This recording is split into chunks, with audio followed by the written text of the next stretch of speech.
ह्याच्यावर लक्ष केंद्रित करा की मुलानं चांगलं काय केलं आहे, त्याची प्रशंसा भरपूर करा.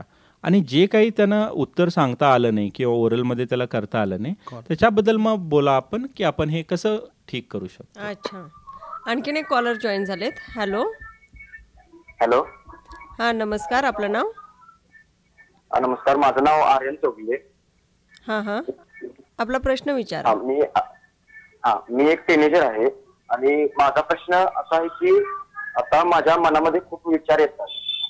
मग ते विचार आल्यामुळे काय होतं की माझा अभ्यासात लक्ष लागत नाही किंवा इतर मुलांच्या मध्ये किंवा मित्रांच्या मध्ये मिसळ वाटत नाही, पालकांशी बोल वाटत नाही, एकदम एकटे राहावंसं वाटतं, म्हणजे कुठेही मन लागत नाही.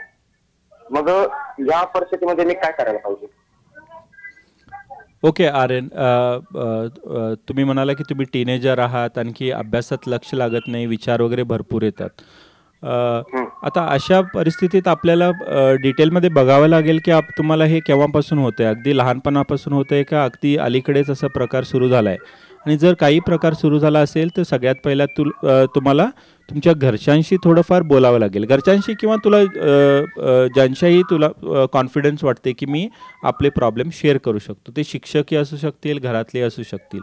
एकदा जर का तुम्ही बोलला त्यांच्याशी तर तुम्हाला समजून येईल की ह्याच्याबद्दल काय मार्ग निघेल, किंवा कधी काही पर्सनल प्रॉब्लेम्स असतात ते घरातले सॉल्व करू शकतात का.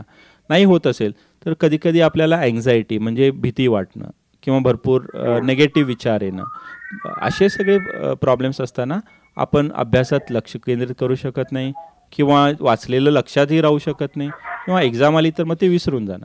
तर ह्या सगळे प्रॉब्लेम होऊ शकतात. त्यामुळे एकतरी झोप नीट घेणं, जेवण बरोबर करणं, झालं तर रिलॅक्सेशन किंवा योगा अर्धा एक तास, फिजिकल ॲक्टिव्हिटी फार इम्पॉर्टंट आहे.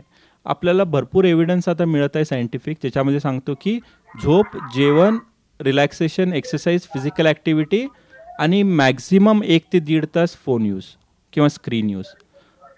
जर तुमचं स्क्रीन यूज किंवा ज्याला आपण फोन यूज म्हणतो 1 ते 1.5 तासापेक्षा जास्त असेल तर त्याचा प्रभाव कॉन्सन्ट्रेशनवर, मानसिक स्थितीवर, भीती, झोप या सगळ्यावर होऊ शकतो. त्यामुळे ही 5 गोष्टी आहेत त्या पहिल्यांदा आपण ठीक कराव्यात. त्याच्यानंतर जर लागलं तर काउन्सिलर किंवा मनसोपचार तज्ज्ञांना भेटणं अगदी गरजेचं होईल. Thank you sir.